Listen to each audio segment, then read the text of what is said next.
Assalamu alaikum. Pulao ashu tahi vizi khumut. Magar ye azuk yakhni pulao ashu no tahi zhin khumut. Yishu banavnas maz variya sahal ta asan te khenas maz variya mazdar. To pakyu karo es shuru.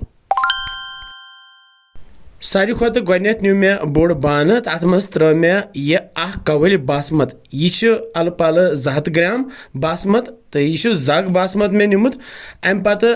chalo esi asal pait te thau esi waznaun kam se kam 21 gantas.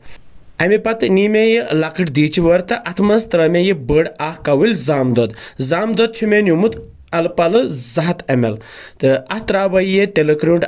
ishis ba refined tel istemal kara eten. तो बे त्रा बह ये ठूल फुट्रवित ऊर तो बे त्रोस यह नून चमच यम सारी चीज त्रित मे यह दौद छोंप तो अमे सि दिम बह ये दौदस छोक तो छोक लगित जोल मे यप गैसस पे थो मे यह दीच वर तो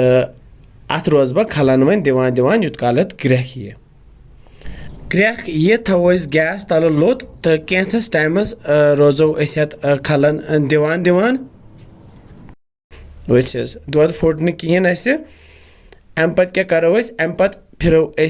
अलग ताय मज वन तो ये दीच वार मज त्रो अब कतर कम त्रो ऊर तो बे त्रो क्या कोंग पत्र अम सह कलर खसान असल कोंग ऑप्शनल अम पे त्रो ये तेज पत बे त्रो दालचीन प्यूंत ऊर बे त्रोस यम सब्ज ٲलہٕ 2-4 बे त्रोस यम रोग फल 2 बे त्रोस यह बड़ाल बे त्रोस यम मर्च फल 2-4 ऊर बे त्रोस थोड़ा सा होख पुदन पाउडर तो बे त्रोस यह शोंठ पाउडर 1 चमच बे त्रोस यम गेव चमच बड़ ही 2 तो गेव जरूरी त्राउन तो अम पत क्या करो अम पत त्रो रोहन पेस्ट 1 चमच ऊर तो वन बासमत 1 घंटे गसित ये त्रो ऊर वन अथ यखनि रसस बे त्रा यम ड्राई फ्रूटन मन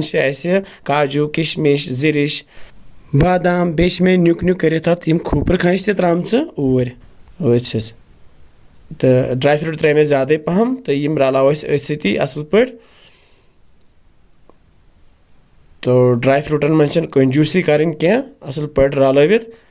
त्रो पे ये दानवल तह ऑप्शनल मे दानवल खुश करान तो हेकू तुम अवॉइड करें पे थोस डखन तो करोन वन लतिस पे तैयार क्या काल गसित वचस सन यखनि पुलाव तैयार वो यह हावो तो क्युत बनोमुत माशाअल्लाह वचस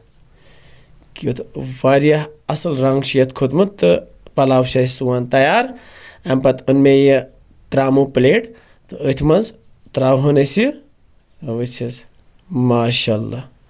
क्युत ज़बरदस्त यखनि पुलाव बनो वारिया मज़ेदार गसान पानस खुश करान यह तुम तह बनइव तो बेज वनान कि बसान तुम सान रेसिपीज वचस माशाअल्लाह तैयार सोन यखनि पुलाव वमेद तुह यह सोन अजुक यखनि पुलाव जरूर पसंद तो बे बनइव तुह यह गर तो सन चैनल तजो सब्सक्राइब करान बेजो फॉलो बटन ते दबावान सत इंशाल्लाह समखो बे कैसा नया रेसिपियन सत तो थो पन ख्याल बिहेव रबस हवाल।